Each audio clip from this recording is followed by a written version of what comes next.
I think we can go ahead and get started. We have a quorum. Go ahead, Anya, and give me the thumbs up when you're ready.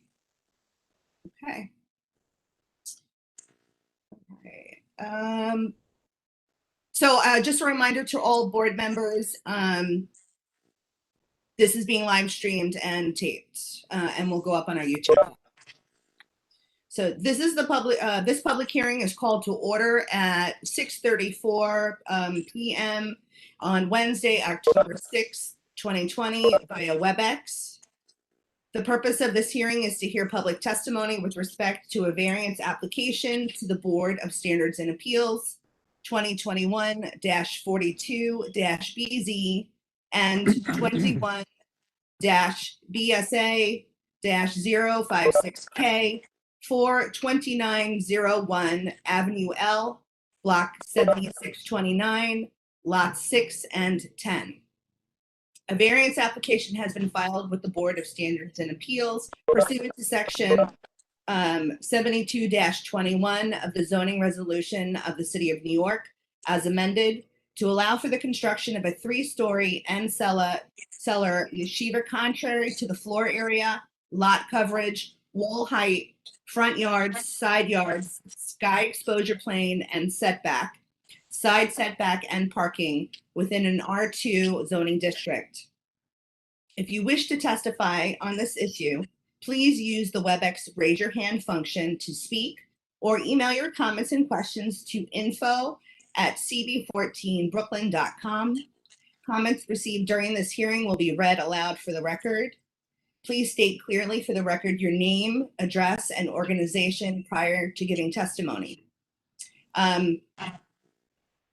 For transparency issues, there was 2 small clerical errors in the notice that went out to the public, none of which had anything to do with the actual information about the property asking for the variance.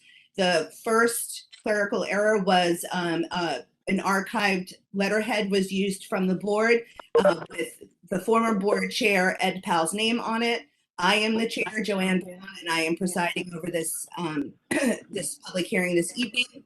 The second error was in the center of the document when we described how to contact Community Board 14. The extension .com was missing from our email address. And again, can everyone please a little hygiene, mute yourself at this moment. The only people should be speaking is me and then the applicant's representative. Thanks a lot. The first speaker will be the applicant's representative, Lyra J. Altman.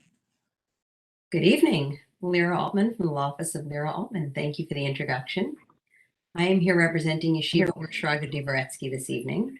And somewhere on this Zoom, we should also have David Rothstein and Rabbi Landau, who are both associated with this as well. And they are here to answer any questions. Unfortunately, Mark Mariscal, the architect, had a personal situation this evening, so at the last minute he was unable to attend, and we apologize for that. But what we'd like to do is give you a little background on the site first. I'm sure many of you are familiar with the property on the corner of 29th and L. It is a partially built structure. In 2001, that property was brought to the BSA by Ruach Chaim, and they were given a variance. They went back in 2003 for a letter amendment just to make some minor modifications to the building, and that was approved. Your board has a copy of those approved plans. In 2008, they had begun construction.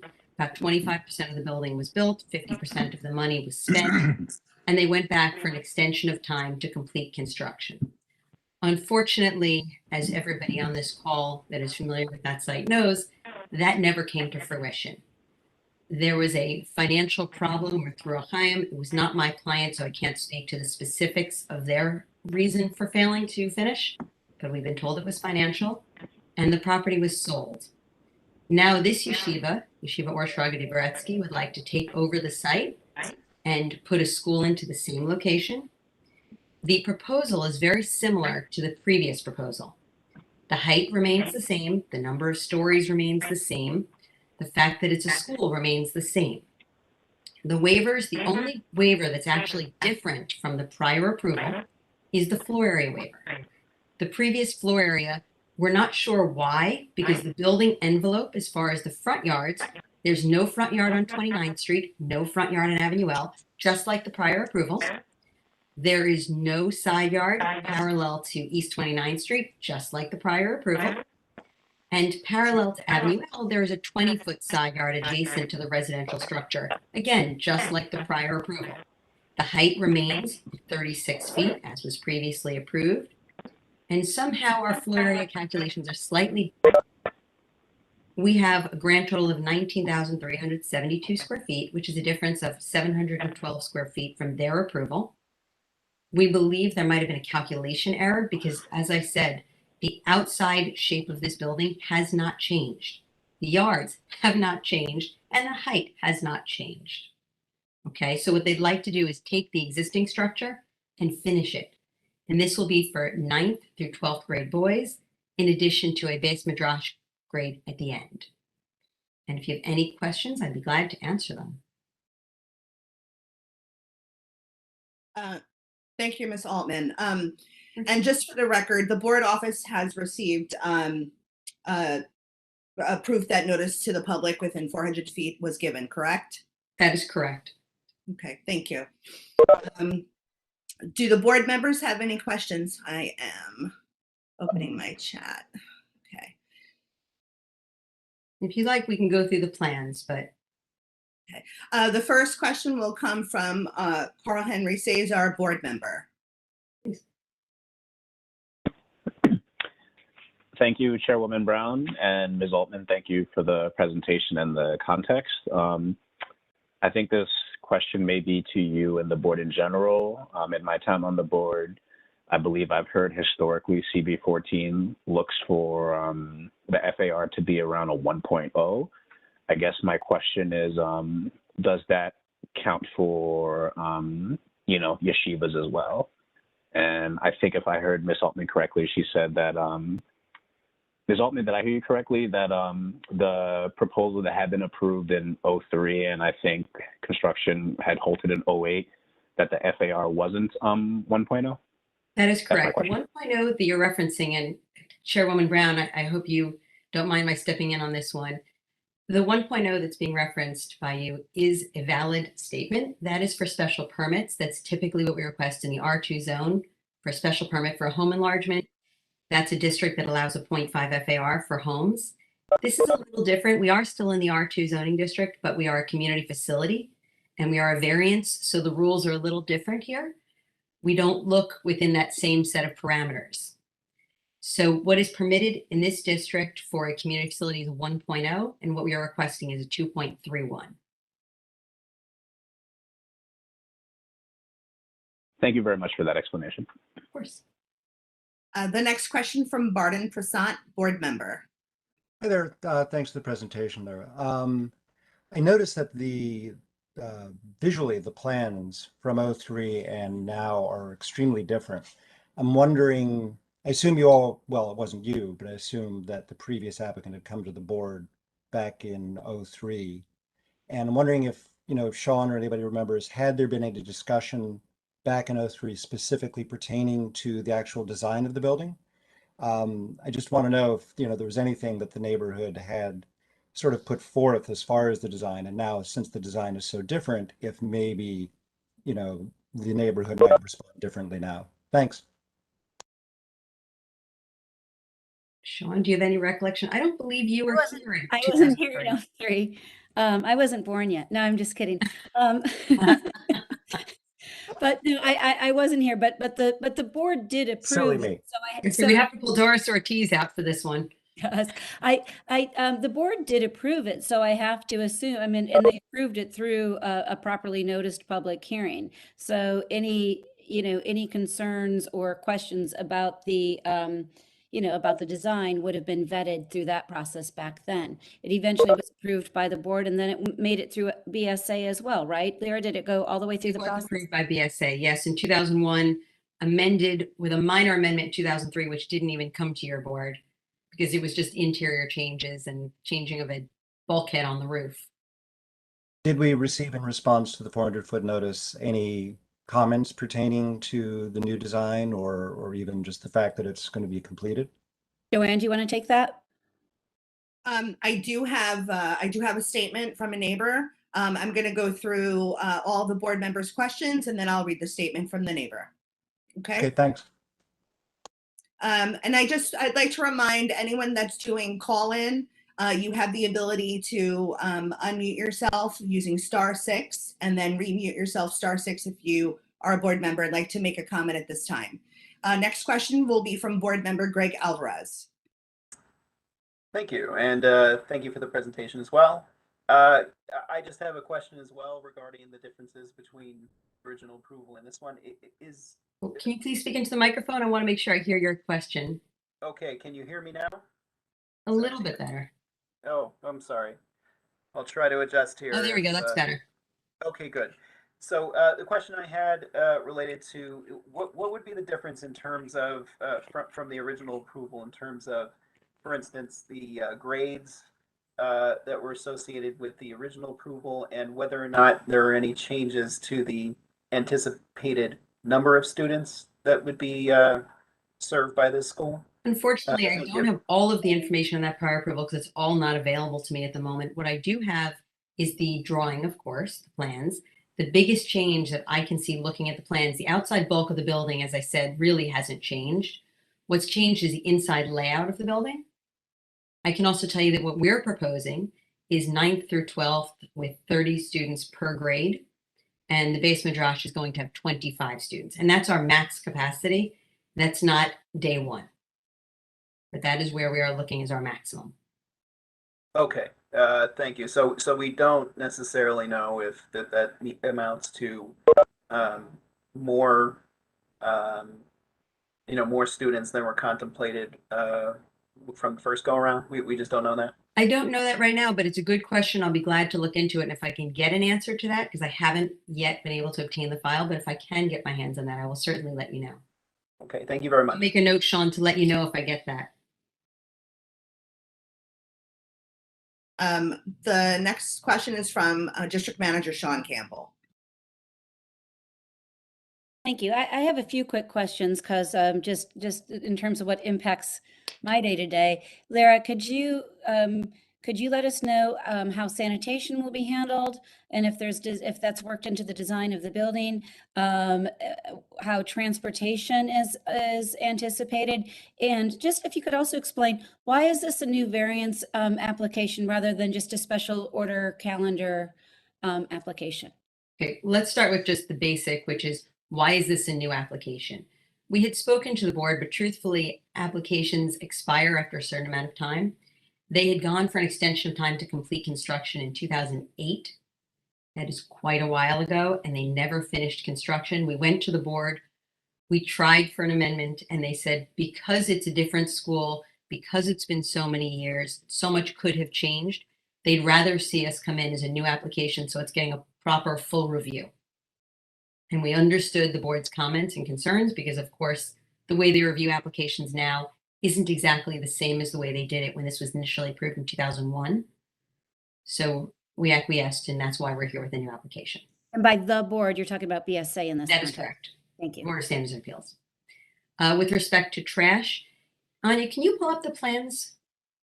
Those proposed plans, that would be great. I can show everybody what we've done here. When they come up, what you will see, if we can pull up the cellar floor plan and the first floor plan are the ones that I'm most interested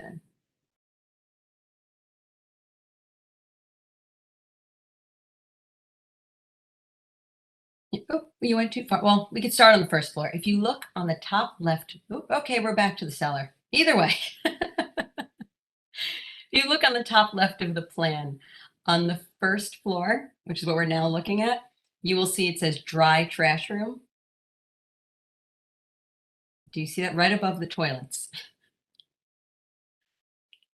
Sean, do you see that? It's right here. Okay. That dry trash room, what that will allow is to hold things like papers that a school accumulates. If we go down to the other trash room in the cellar, One page down.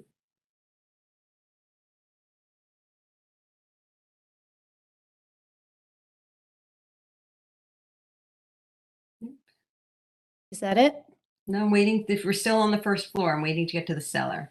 It's going to be page 4 on this PDF.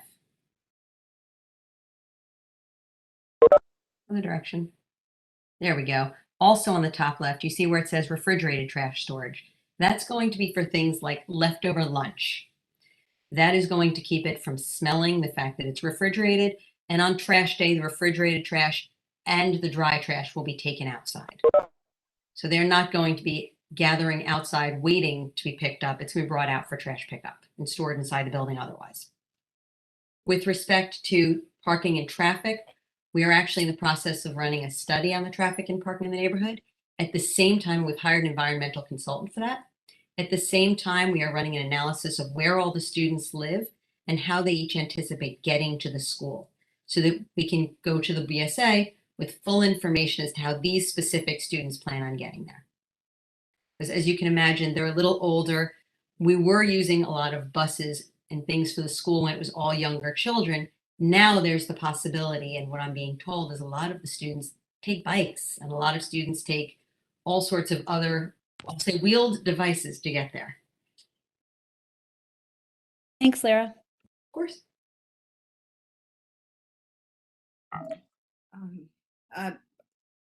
Question from Barton Prasant, board member. Sorry to pile back in. You say it's 36 feet, which I gather is the same as it was originally. What is the composition of the neighborhood? Are there other institutional buildings nearby? Again, Yes. this is probably something that went through, in 2003 as well, and '01. But I'm just curious. I mean, things might have changed over the last 18 years. So I'm just trying to get a sense, because, in the days when we could all meet personally, you would be able to point out, saying over here, maybe have photos. So if you could just give me a sort of a thumbnail sketch of what the neighborhood is like immediately adjacent. Well, what I can tell you is that if you were to look at the block, and I assume most of you are familiar with it, the adjacent building on Avenue L is the Agudith, and that is 33 feet high. And if you go up 29th Street at the end of the block, there is a school building, Department of Education, and that building is 47 feet 8 inches high. So this certainly will fit in with other things that are already on this block. Okay, thanks. Of course. Seeing question from board member Greg Alvarez. I'm sorry, just one more question since we were talking about it. The parking. So is there any anticipated? Say less. I'm sorry. Hold on one second, Greg. Eliza Sandler, please mute your computer. Please turn off your microphone. Try it again, Greg. Okay, can you hear me? Yes, okay. So just a question regarding parking and storing of other vehicles. Is it anticipated that as part of the parking, envisioning that there'll be racks and of the sort that will accommodate student transport? And then is there any contemplation for any offsite parking, any thought for that as part of the use? Thank you. Well, these students are not anticipated to drive to school, as number one, they're right in the area. And number two, these are high school students, most of whom do not have licenses. So I certainly hope they're not driving to school. Well, for staff or anybody like that? We are, just like the prior application, there is no parking proposed on this site. Okay, thank you. Of course. Seeing no other hands from board members with questions, there is a question from Alvin Burke, board member and chair emeritus.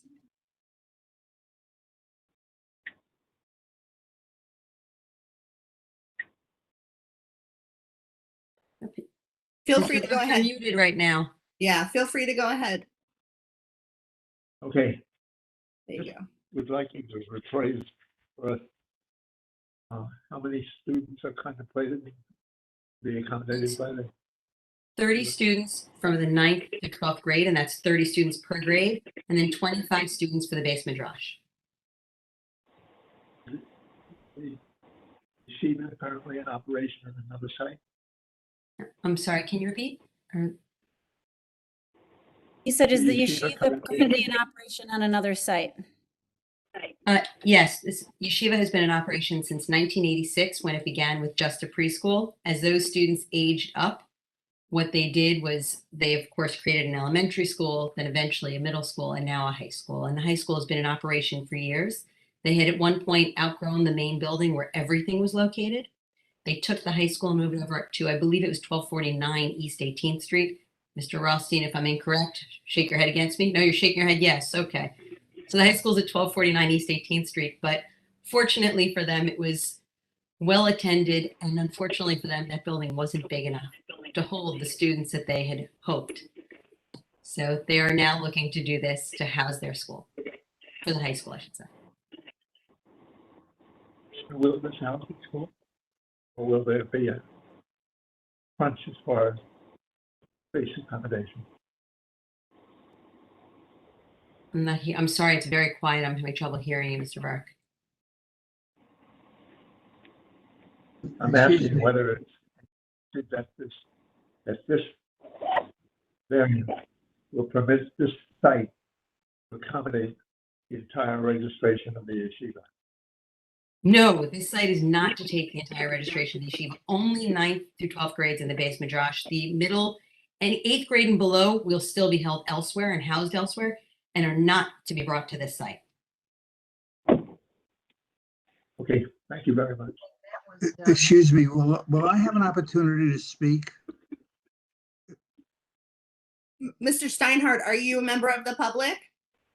Yes, I happen to live on the block. Okay, yes, I will call for public comments in just a few minutes, okay? Okay, thank you. Thank you. I don't know if you see Michelle Brunson from the board has a hand up. Yes, and Barden Prasan has another question. Board member. Oh, start with Michelle, because I've been yakking too much anyway. Go ahead. Okay. Ms. Brunson, board member, the floor is yours. Good evening, everyone. I've had the pleasure of working at that school on East 29th Street, and I can tell you in the morning times when the buses are there, it's very, very difficult because it's not the only buses for our school that's going there, but there are also residents with school buses picking up their children.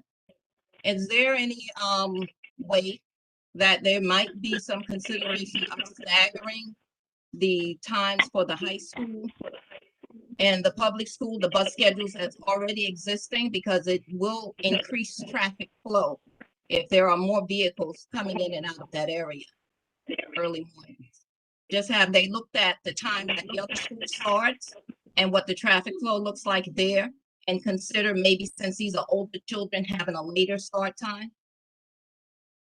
I'm making a note right now. I'm not ignoring you. I'm making a note right now, and I see I'm froze again.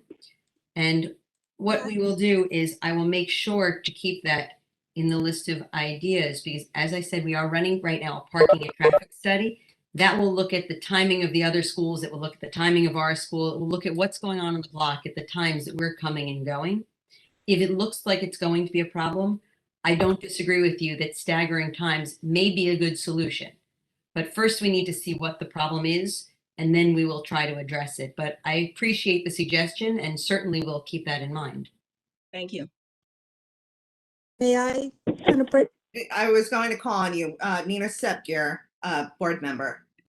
I would just like to say that typically the yeshiva high school boys start class very early in the morning, and probably earlier. I don't know what time the schools, Joanne, what time do the public schools generally start? I couldn't answer that question. I'm not a parent. I apologize.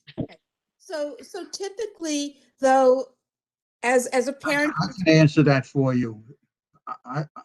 I live on the block.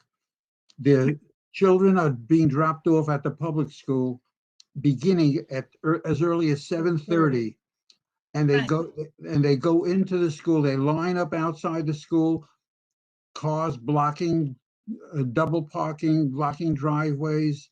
Okay, And- thank you, Mr. Steinhardt. We can hear a little bit more about the conditions of traffic when we move on to the public portion, but I appreciate you adding what time the school starts on your block. So high school students generally don't have bus service.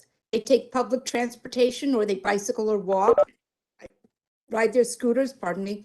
So I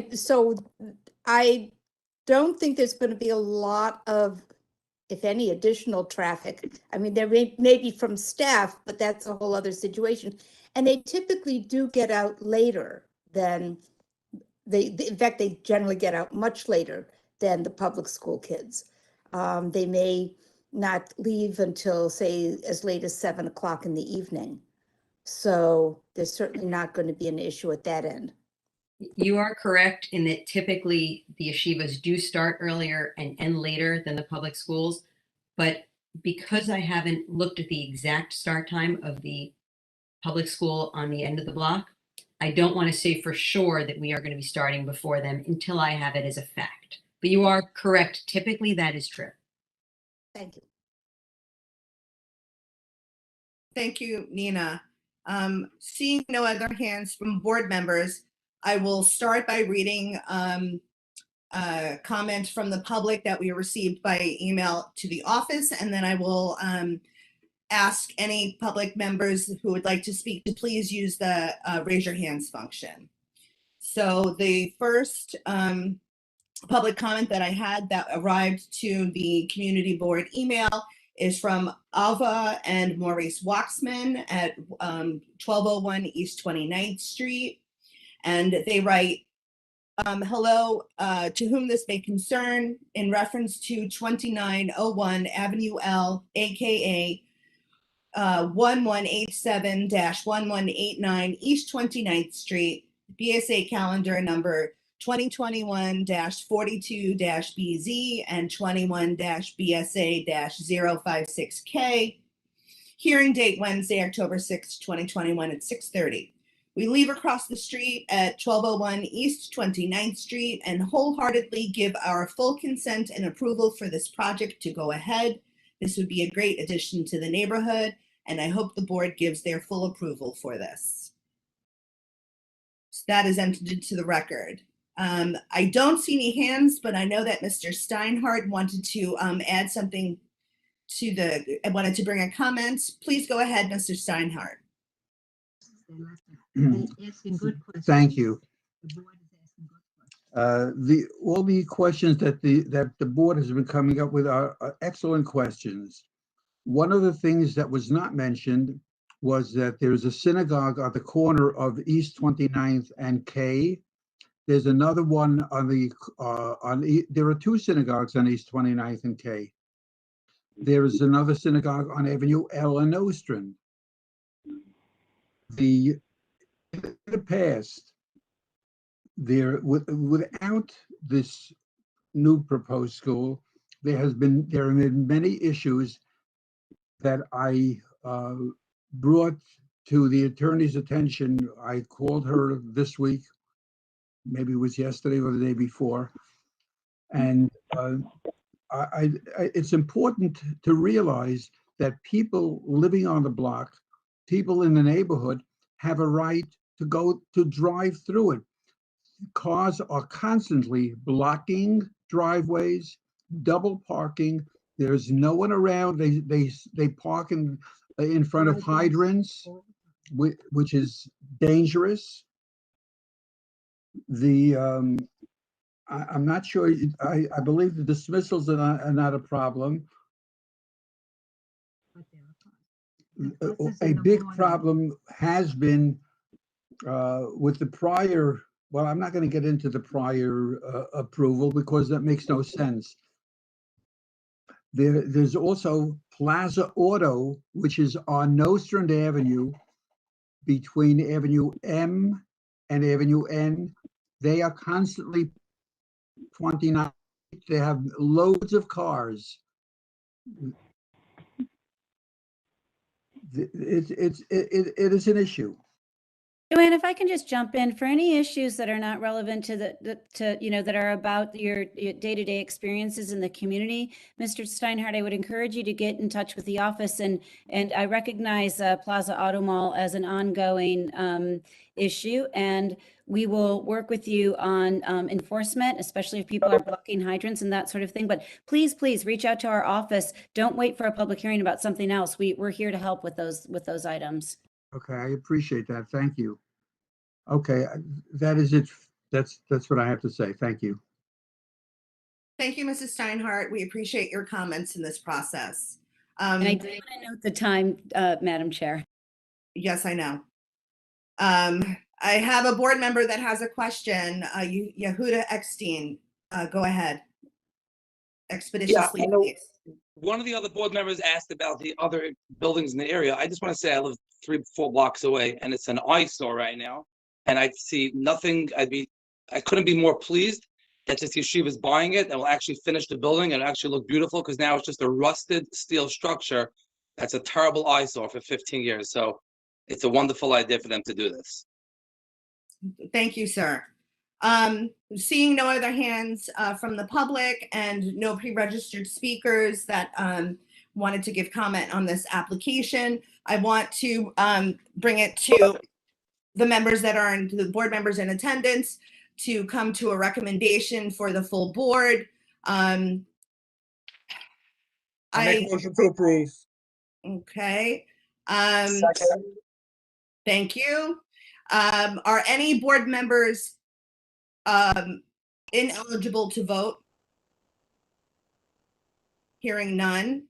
Are there any board members that are voting no? Are there any board members abstaining from voting? And that would be 1 abstention for Barden Pressant, 2 abstentions, Glenn Wallen. So that being said, the rest of the members present are voting to approve. So the recommendation will be to approve this variance application to the full board at our next full meeting. Thank you very much, everyone. Thank you for your time. Thank you, Ms. Altman. This public hearing is concluded at 7:05. We will immediately move into the next public hearing. We'll make sure that, so everyone stick around, we'll get the next applicant's representative on the line. Here. Jay Goldstein for the applicant. Good evening. Before we start, do you have the ability to, do you have the application on your computer, and can you share your screen? You can try. This might take a moment. I just made you the presenter, so just give it 30 seconds. It's already, looks like it's already up. You're good. All righty. So we'll go back to, well, you can stop sharing your screen for now, and I will go ahead and start the next public hearing. Okay, thank you. Okay. Very good. This public hearing is called to order at 7:06 p.m. on Wednesday, October 6th via Webex. The purpose of this hearing is to hear public testimony with respect to a special permit application to the Board of Standards and Appeals, calendar number 2021-32-BZ for 1471 East 26th Street, Block 7680, Lot 18. Special permit applications have been filed with the Board of Standards and Appeals, BSA, pursuant to Section 73-01 and 73-622 of the zoning resolution of the City of New York as amended, to request a special permit to permit the enlargement of an existing home in an R2 zoning district contrary to ZR 23-141 FAR and OSR. ZR 23-47, the rear yard, and ZR 23-461A, side yard requirements. If you wish to testify on this issue, please use the Webex raise your hand function to speak, or email your comments and questions to info@cb14brooklyn.com. Comments received during the hearing will be read aloud for the record. Please state clearly for the record your name, address, and organization prior to giving testimony. A note about the public notice that was sent out. There were 2 clerical errors, none of which had anything to do with the actual application information. The first error was in the letterhead. The letterhead was an archived one and had former chair Ed Powell's name on it. I am the chair, Joanne Brown. I will be overseeing these proceedings. The second typo was in the contact information for Community Board 14. The .com extension was left off of the email address in the body of the notice. And for the record, has notice been given to the public, sir? Yeah, notice was given. Proof of notification was emailed to the board. Thank you. I appreciate it. And let me introduce the representative for the applicant, Jay Goldstein. Thank you. Thank you very much. It's a pleasure to see everybody again, albeit virtual, and Happy New Year to everybody. I'm here today on behalf of Yehuda Eckstein, who will, I assume, recuse himself from this hearing to request a special permit to enlarge his family's home located at 1471 East 26th Street. The home is on the east side of East 26th Street. It's a 2,250 square foot lot in the R2 district. The waivers requested are floor area, open space, side yard, and rear yard. The existing home has an FAR of 0.55. The request would be to enlarge the home by roughly 800 square feet to 2,026 square feet, 0.9 FAR, which is well within the 1.0 that the board requests or the board guides applicants on for the single family home enlargements. The home is a semi-attached home. The enlargement will predominantly be at the rear of the home. However, there is a small enlargement at the second floor of the home in the front yard, but it is a complying front yard to remain. There's no change to the side yards. There'll be a straight line extension to the rear. And the purpose of this is really to allow for a larger kitchen, larger bedrooms with additional bathrooms so that his family can remain in the neighborhood and make productive use of their home. Within the neighborhood, this is, as mentioned, the requests are routine and within line with the board has seen and what we're asking for. We've gotten a similar approval 2 doors down for Zev Brachfeld at maybe the end of last year. So we're well within the realm of what this board has seen for this area and what we're requesting. If there are any questions, I'm happy to answer them. The floor is now open to board members who would like to ask questions of the applicant's representative. Please raise your hand so I can call on you. First question from board member Glenn Wallen. Hi, do you have any architect's plans for us to look at? Sure. Thank you. I can try.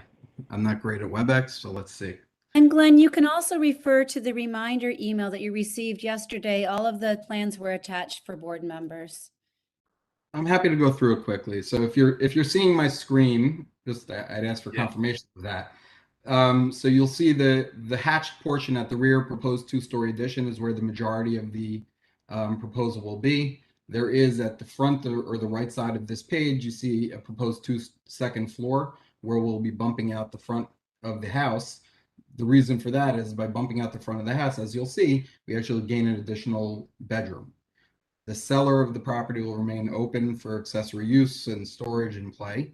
The first floor, this area to the left of the house or the left of the page, that's hatched with dark hatching. That's the extension at the rear where you see there's a larger kitchen, a dinette that is routine within this area.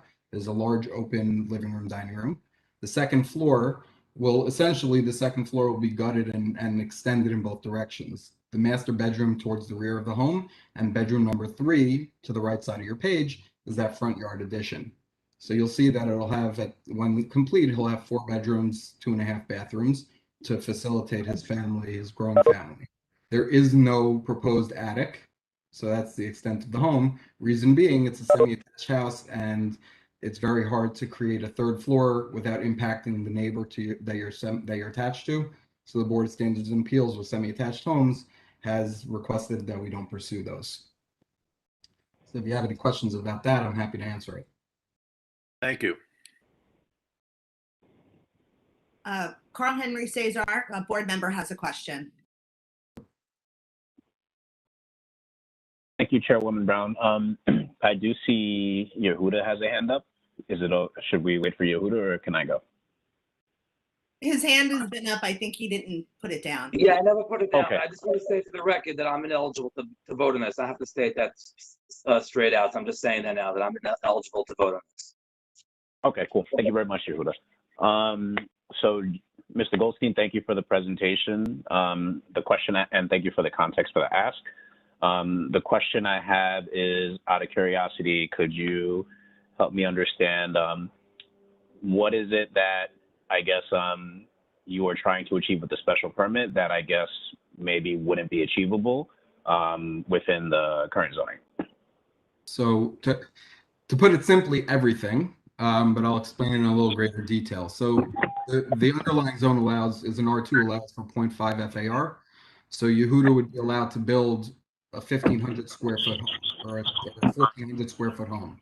His existing home already exceeds, by virtue of it was built and it's a grandfathered building, exceeds the allowable floor area for this neighborhood. The Board of Standards and Appeals in the city, through the zoning amendment, the zoning resolution, instituted this special permit. And over the years, it's been crafted in such a way that the board recognizes the need for additional space within the homes and has granted, countless special permits within a certain parameter that they've requested and that has been seen throughout the years. Yehuda's asked for the extension at the rear or for the 800 square feet wouldn't be possible without the board's approval or without BSA's approval. Okay, thank you for that explanation. I just want to recognize that Council Member Yeager has joined us this evening. Good evening, Council Member.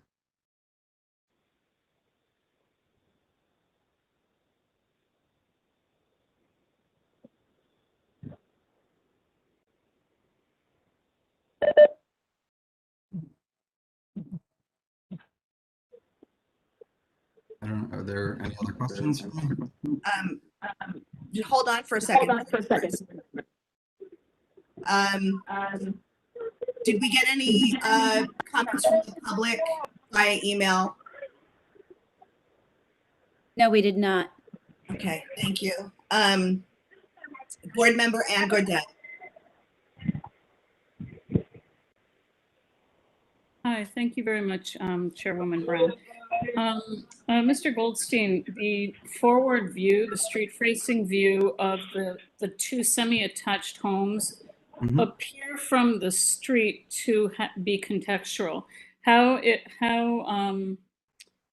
is the back of the building in relation to the balance of that block or that immediate area? Is this pretty basic for what we see in that on that block and in that section of the block, the area? You mean the rear extension? Yes, exactly. So the proposed rear extension would obviously be deeper than the attached neighbor. However, within context, as I mentioned, I got one approved 3 doors down for the same exact request. It's something that, especially with semi-attached houses, is routine because there's no other way to really, without ruining the context of the neighborhood, to enlarge the house.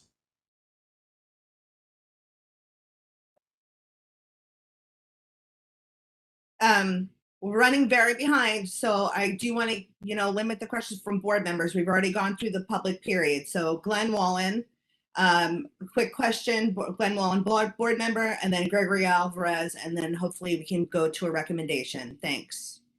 Yes, the quick question is, after the extension, how big of a backyard will be left? 20 feet. Thank you. Special permit.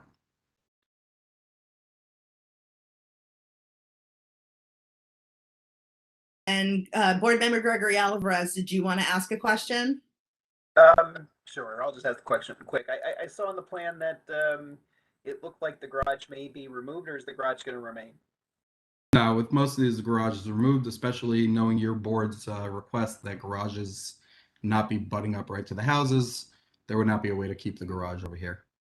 Okay, thank you very much. Having completed questions from the board members and no public comment from those that are attending or by email, I'd like the board to come to a recommendation about this special permit. Motion to approve. I'll second it. We already have one member who is ineligible to vote. Are there any board members that vote no for this special permit?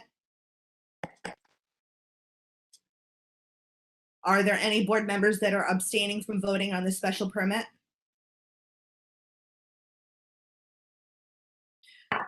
Then so moved. The recommendation is to approve this special permit, and that recommendation will be brought to the full board at our general meeting.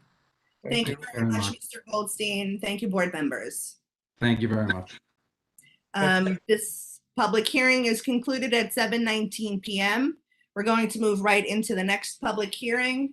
Just let me get myself together. Okay. This public meeting is called to order at 7:19 p.m. on Wednesday, October 6th via Webex. The purpose of this hearing is to hear public testimony with respect to special permit application to the Board of Standards and Appeal, calendar number 2021-44-BZ for 3204 Bedford Avenue, Block 7606, Lot 77.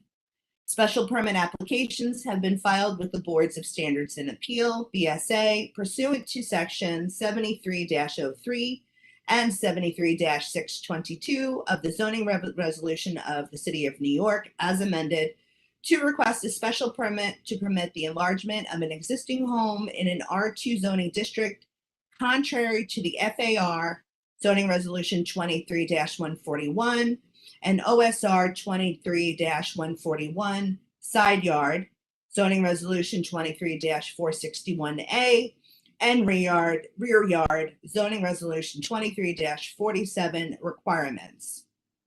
If you wish to testify on this issue, please use the Webex raise your hand function to speak or email your comments and questions to info@cb14.com. Comments received during this hearing will be read aloud for the record. Please state clearly for the record your name, address, and organization prior to giving testimony. A note about the notice that was sent to the public. There were two clerical errors. The first error was an archived letterhead was used for the notice where former Chairman Ed Powell was listed. I am the chair of Community Board 14, Joanne Brown, and I will be presiding over this hearing. The second clerical error was the .com extension was missing from info cb14.com in the center of the notice, but no errors were made in the information regarding the application. The first speaker will be representative of the applicant, Jay Goldstein. Mr. Goldstein, have you said notice and certification of notice to the board office? Yes, notice was performed and we sent the email to the board's office. Thank you. You can proceed with your presentation. Good evening again, Jay Goldstein for the applicant. We're here tonight on behalf of Daniel Cohen for 3204 Bedford Avenue. Again, requesting a special permit from your board and from the Board of Standards and Appeals to allow for the enlargement of a single family home for his family. The premises is on the west side of Bedford Avenue between Avenue J and Avenue K. It's a 3,750 square foot lot within the R2 district. The existing home is about 2,600 square feet with a 0.69 FAR. We're requesting a 3,700 square foot home with a 0.99 FAR, which again, as mentioned in the previous hearing, is within the parameters that this board has asked us to remain. There will be no change to the front yard of the home. The side yards will be extended back. At the rear of the home, there will be an enlargement to one of the side yards, but the side yards are going to be compliant with district regulations. The rear yard will be, the requested rear yard is 20 feet at the first floor, 25 feet at the second floor. There's an existing attic in this home, which is about 48 feet from the rear yard. So we're not encroaching any further with that attic. The purpose of this, again, as with all of these applications, is to provide larger kitchens, dinettes, first floors for the family, as well as additional bathrooms and bedrooms throughout the home. You know what, to preempt, I can share the screen. I can try to show you the plans and get a sense of what we're asking for. So you'll see over here, this is the proposed home. Everything that's hatched is where we're proposing to enlarge the home. The cellar floor will remain open with bathroom and storage. The first floor, the proposed dinette, is the real extent of the kitchen, and the dinette is the extent of the enlargement. We're going straight back, and as you see, there is a slight increase or incursion into the side yard, where it's 10'8" at the front of the home. To the right side of your screen, it'll be 7'6" towards the rear of the home. The other side yard towards the top of the page will remain the same. The rest of the first floor is dining room, living room area. Here, the home is being gutted at this floor. The rear extension will allow for a master bathroom, a master bedroom with a walk-in closet, and additional rooms and bathrooms for this floor. And then the attic, which currently has 3 bedrooms and a bathroom, will have 2 larger bedrooms and a bathroom with the open staircase. The height of the home is currently 22 feet. We're raising it. It's currently rather 20 feet. We're raising it to 22 feet. The peak of the home is currently 36 feet, and we're actually lowering that with a new roof to 34 feet. So we do believe that given the area, given what this board has seen and approvals this board has granted, that this home would fit in within the character of the neighborhood and within the parameters that this board has approved in the past. If there are any questions for me, I'm happy to answer them. I'll open up the floor to board members if they have questions about the special permit.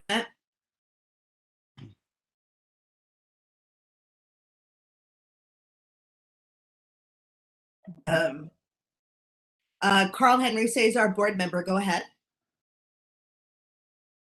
Sure.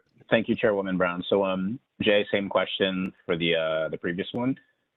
Just for some context, just understanding what is it that this special permit application allows your client to achieve that they wouldn't be able to achieve had they just gone with the zoning as is. Right. So as mentioned, the current floor area is 0.69 FAR. The allowable floor area is 0.5 FAR. So without the extension, the home is already overbuilt. But as the board has noted, and as the zoning has molded itself, we're asking for 0.99 FAR to allow for a larger home addition. Without the special permit, we could not enlarge our home at all. Thank you. Question from board member Barton Prasant. Hey there. Thanks for the presentation. Looking at the plans, is that a very large section of plate glass windows along the side? Is that what I'm interpreting? Right. Yeah, it's not uncommon. That's the staircase that'll be in the house. You see it a lot if you drive through this neighborhood. Okay, just and that's going to look right into the windows of the adjacent neighbor? It's usually in an effort so that nobody could look into them. These are usually, especially I know with my in-laws house, for example, they're not just frosted, but they're covered with like a almost like stained glass so that you can't see in or out for a lot of them. Okay. I mean, I don't know exactly, but it's tinted over here. And that's okay, what I would do, sure. because why would you want anyone looking into you? Sorry, but we don't know for sure what those are going to comprise. And I guess my question again to the board office is, out of curiosity, did that neighbor by any chance send in any comments, or is the neighbor here today? An email from a neighbor, and when Joanne calls for anything submitted to the board, I'll share it verbatim. Thanks.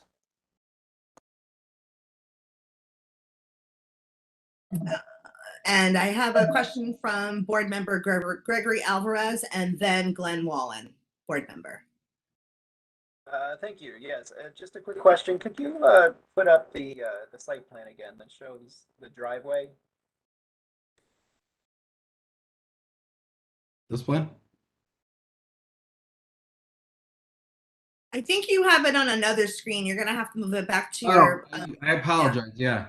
You know, I did that because it throws off my camera when I had it where it was. Apologies. Yeah, so this is the screen you wanted to see? Yes, okay, so I just wanted to make sure. So I see that the encroachment into the side yard looks like it prevents the parking of more than one vehicle in the driveway. Is that the intention here? Just want to make sure that there's no intention of having a second vehicle there that might impede on the sidewalk and such. No. The side, you're not allowed to park in the side, in that front yard, even in the side of your front yard, you wouldn't be allowed to. So this qualifies as your parking space because it's beyond the front wall of the home. We do not plan on parking to block the driveway, to block the sidewalk, rather. Okay, thank you.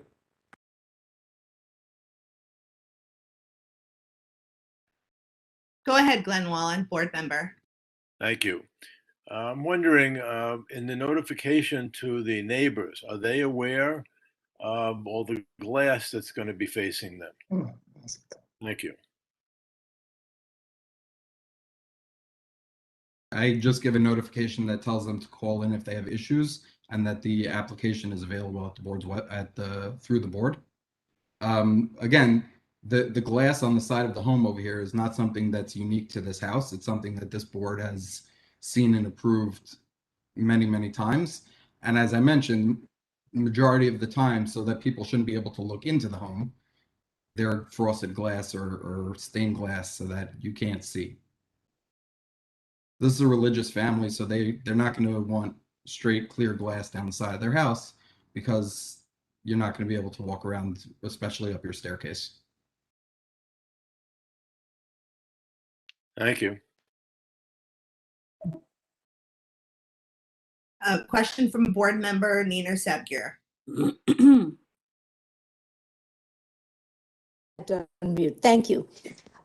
Yeah, I mean, there are a lot of buildings that use plate, or it's not really plate glass, but use glass very extensively, and often there's a reflective material. I'm not an architect and I'm not a builder, but we see this on a lot of buildings in Midtown Manhattan and so forth, where light, they're prone to light so that the people inside benefit from, daylight, but you can't actually see anything. So just throwing that in. It would be interesting to find out, though, if we could, more about what the actual materials are and how that will affect visibility, people passing by or the neighbors. Right. I can confirm with my client and the architect and get back to Sean. Thank you.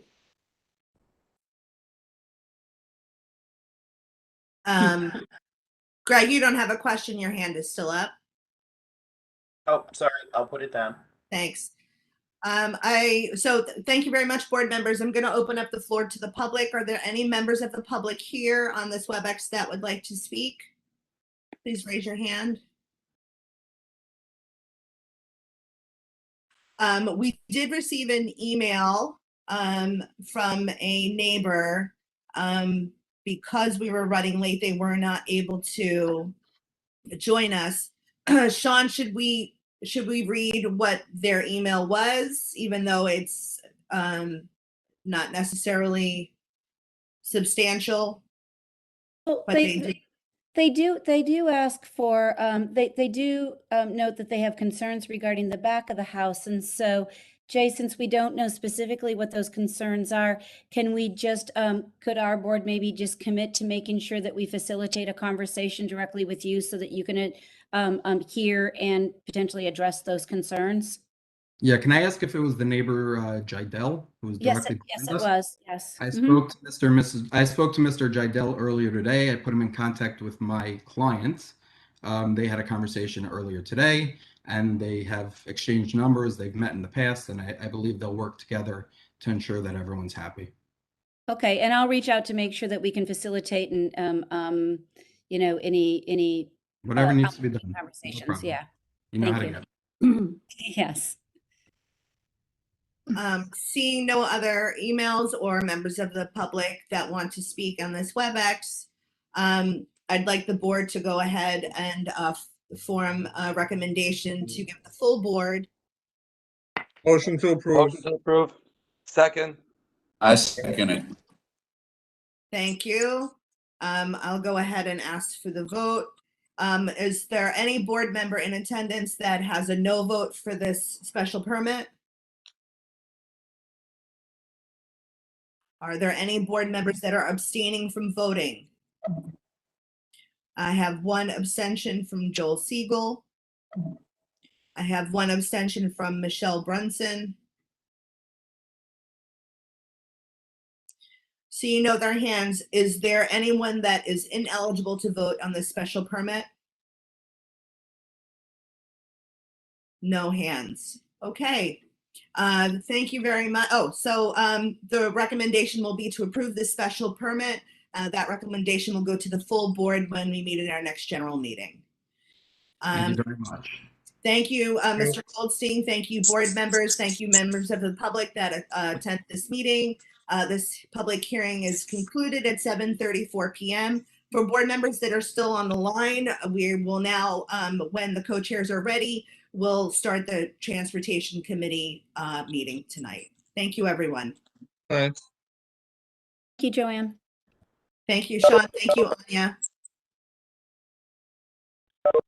Joel and Deborah, when you are ready to open the Transportation Committee meeting, we have Hayes Lord from DOT on the call with us, and Diana Soriano has rejoined us as well.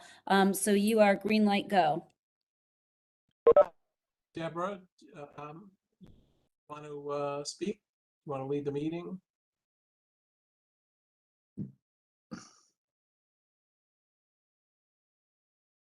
Deborah?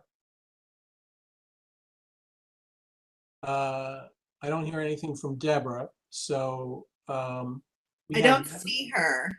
I see her on, but her microphone is off. So why don't you go ahead, Joel, and then we'll get Deborah to jump in when she can get her microphone back on. Well, we have one presenter this evening, Hayes Lord from the Bicycle and Greenway Program, and he's going to speak about the bike network expansion. You know, bike lanes have been going up everywhere. Everybody's riding bikes. So without further ado, Hayes, the floor is yours. Thank you. Anya, could you give me screen access? And it's sorry that I have technical difficulties, so I'm having to use two devices to log in. So the one that has the cleaning lady right now going to clean my office. We don't see that. And Hayes, while you're getting the screens all set up, I want to thank you and Diana for your patience. We will budget more time for our public hearings in the future. So thanks for hanging out with us and waiting a little bit longer than we expected. Sean, it's quite all right. The comfort of home certainly, you know, beats a hard chair, but I do miss, you know, seeing everybody in person. So Hayes, have I made the correct account the presenter? I believe I made both of them the presenter, the two accounts you're signed on with, but let me know if you don't see that share screen option there. I don't, but I'll be honest, I'm not as... Should just be at the bottom, a gray button with a little arrow.